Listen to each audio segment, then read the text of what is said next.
तपाईँहरूले चाहिँ यो कुन चरा हो थाहा पाउनुभयो?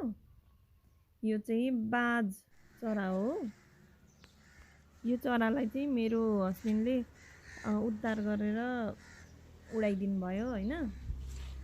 बाज चाहिँ धेरै हुँदाखेरि अरू चराहरू अथवा अरूलाई अट्याक गरेर आफू सबैभन्दा ठुलो हो भन्ठान्थ्यो होइन। आज चाहिँ के भयो भने उल्टै उसलाई ऊ एक्लै भएको बेला कागहरूले लखेटेर झार्थ्यो कि।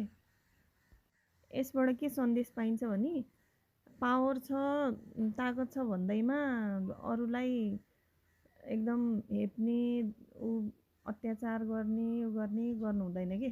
कहिलेकाहीँ आफू पनि एक्लै परिन सक्छ, कहिलेकाहीँ आफूलाई आपद विपद पर्न सक्छ भन्नु खोजेको हो।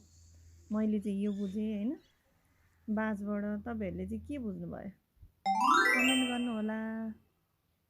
बाई।